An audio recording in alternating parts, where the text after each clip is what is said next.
lang, meron silang sneak peek. Meron tayong dalawang tao na pwedeng magbigay ng possible scenarios for 2010. So we have some experts to help us take a peek into the future. We have with us runes and tarot card reader Eric Mendoza. And we also have with us magical square and pendulum reader Tony Sue Vega. Welcome to the show. Di ba pag tarot, binabasa-basa lang gano'n? Yeah. Anong gusto mong malaman? It's like career or... Sige, okay. Okay. Kailangan na ngayon tatanong ko. Sige. Cut mo lang siya 3 times. Magkakaroon kaya ako ngayon ng bagong soap opera? The approach would be like this. Tignan natin kung anong nasabi ng cards. What it holds for her muna. Alright. Nice, it looks nice. Okay, so, well, right now, pagpasok ng year na to, it's quite challenging dahil kasi you have to find ways to reinvent yourself. Ito na. Yeah, kita ko nga. At the same time, maraming opportunities na darating. Not just yung mga ginagawa mo na before. Because you have a manager of Yes, I'm rich. Yun. Yes, the possibilities of new projects darating yan towards the middle of the year. However, pagdating sa mga projects na yan, always use your kumbaga innate intuition. Kaya ano yan eh, inborn mo na yan eh. Kung ano yung Yung kutob kutob, mo. yeah. Ay, magaling ako dyan. Talent ko yan. Oo. Grace, it's your turn. Okay. Alright. Ooh. Sir Tony? Remove this. Si Grace Libo muna, Sir Tony. Kasi hindi Yeah. tera po ako eh. Okay. You're asking about career? Yes. Yeah, okay. As regards her career for the year 2010, what is in store for her? So I got the Fool. I also got the Magician. I also got High Priestess. Okay. What else? I also got Hermit. Okay. What else? I also got the Will. Okay. In analysis, the Fool would mean that you will begin, or there is a sense of beginning. Meron kang mga bagay na umpisahan, pwedeng mga proyekto, o mga kagaya nun. Okay. Ang Magician will involve you traveling here and there, or outside the country. Gumagala nga talaga. Yung High Priestess Even this year. would also mean that meron kang sense of promotion. But merong mga cancellation of things, merong reappointments, and the like. Okay. Hermits would mean, for a time, marami kang kausap, for a time, you're alone. Loner. For a time, maaring may mga panahon ka nga na you will go to different kind of parties, mga parties. No? Okay. Yung Wheel of Fortune would mean that you will have so much money for the year. Okay.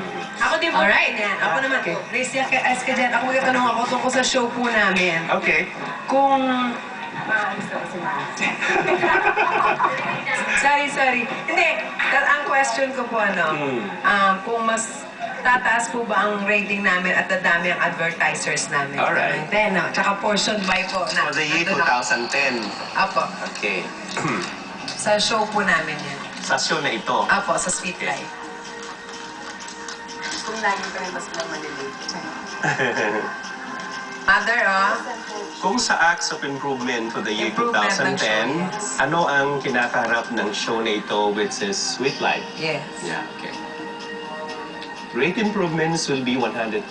Ay, bongga, te. So, ibig sabihin, ang ibig sabihin kasi ng percent na 100% ay in all aspects din. Maraming tao, maraming mag-guest, and in all aspects, sabihin, hindi lang yung ginagawa niyo dito like cooking and the like. Meron kayong other na i-add on ninyo. Get? Generally naman, what should Pinoys expect for 2010? For this year, mas okay tayo when it comes to yung finances or economic issues kasi makakabangon naman tayo. Pero very minimal lang. Although, sinasabi ng card na Filipinos still have to keep the faith nila para magkaroon tayo ng good karma. When it comes to politics, magulo pa rin yan. Although, ang good news doon is that meron ding namang mga bagong species dito lang sa Philippines makikita. Ayan tayo yan. Tayo ang Reza. Mga sa Pilipinas na nakikita. Sir Tony, ano po masasabi niyo? Kasi I also drew a card a while ago for your question. Okay? Ahead of the state, which is a female, si Gloria yan. Will be okay. She will be okay. But there will be more deaths. More deaths for the year 2010. There will be so much money around. But Southeast will be most affected because the 7-star, which we call burglary or thievery stars, ay nasa Southeast Asian nations. So pag sinabing nasa Southeast Asian nation yung thievery star, maraming nakawan yan na magaganap. Ang best people to count for the year 2010 or for the year of the tiger ay ang mga taong dragon and rabbit. Ay, rabbit. Dragon and Yeah. How about year of dogs? The Ingat. dogs, yes, will rate also, especially in the fame and fortune aspect. Ooh, how Yeah. about you? Year of? Tiger ako eh. Ooh. The tiger will rate also, especially if the tiger is a wood tiger. Yeah. Rabbits will rate, especially if they get interest to their polarities. Your polarity is a male rooster. So Hanap get male a male rooster. rooster or keep a male rooster or a male yun, yung kauri niya. Okay. Naghahanap ako ng mga lalaking kauri ko. Dito na mo. Tandang. Naghahanap ako ng tandang. Kasi ako ay hinahin. Don't you worry, Sister Tiger. Sister Rabbit. Sister Tiger will look Please, for wala a... nagsabi na mabubuntis ako ngayong taon. Ah, Hindi wala, pa tapos ang reading. Wala, hindi daw. Wala. Wala. I'm not seeing a child. Yeah. Grace has a child. No. Pero siya more travels. Marami More siyang travels, more travels. I have a child. Mas madalas siya sa bayan niya. Oo, kasi Oo. tatakbo yung asawa ko. Thank you very much for being with us. Thank you so much. Ang galing. Yes.